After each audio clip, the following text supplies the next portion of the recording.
Guys, welcome back. Super quick video for anyone who is thinking of doing a gearbox oil change on a Mark 2.5 MX5, but this is the Sport SVT one. So to get to the gearbox and all this under here, I had to take off this kind of underbody brace and this underbody brace, which is nearly off. So to do it, you've got, that's a 14, which you only undo. There should be one on the other side, but it's sheared off. And then this one is another 14, and that's the same that side. They're both nuts, so they come all the way off. This one you just slacken it off because it actually slots in there. And then on the front, that's actually a 17, and the same the other side. No, that was there. That's a 17. That's a 17. I thought all of these were going to be C-solid, and they all came undone with not much persuasion needed or swearing at all.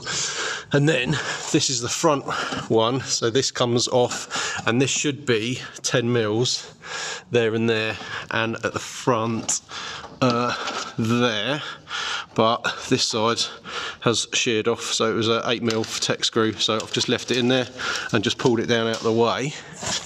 And then most important, so this is a 6-speed, and then you've got your fill plug there, drain plug there. Do not undo that. That is a Torx head, and if you undo that, there's a whole world of trouble that happens in your gearbox apparently. But that's the it's actually starting to weep a bit already. That is, these are both 24 mils, and I thought these were going to be super tight as well, and they weren't at all. Didn't need much persuasion at all. But undo the fill one first, because if you undo the drain one and then drain all your gearbox oil, and then you can't get your fill one undone, then you've got an empty gearbox and you're in a whole world of trouble. Oh, that's my heat shield. That'll probably end up coming off after this. A couple of people said that it's a bit tricky to get in here, but actually once all these shields are out of the way, which I thought were going to be a real pain, actually took about 5 minutes, and not much swearing or losing my knuckles. Look, it's literally got all the skin on my knuckles. And then to fill it up again, I've seen a lot of people take the gear stick out and pour it in from the inside, or run some tube setup through the engine bay or anything like that. I'm literally just going to use one of these giant syringe things, literally suck it out of the bottle and then squirt it in the top one there, and then just keep filling it up until it's just like slightly pouring out. This is the rear diff as well. This is a limited slip diff one, and again, that's your fill hole, that's your drain hole. Going to do an oil change on that as well. Again, make sure you can get the top one undone before you undo the bottom one.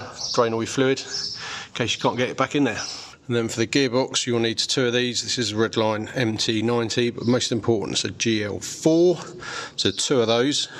And then for the diff, you'll need 1 of these, and again, this is a Redline. You can get 75W90, I believe. I've gone for the 110 because it does get a bit of abuse, and because it's a race car, and I think they also do 75W140, something like that. I don't know if that's like really thick or what. It's the drain plug. It's got a little magnet on it. Looks like there's a couple of missed second gears in there, but we'll clean that up.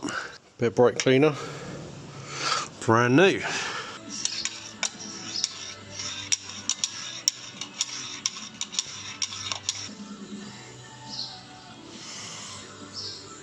It's worth noting as well, if you've got an MX5, careful where you jack it up, because this is actually the official jacking point, and that should be the same height as that seal all the way down there, and it isn't.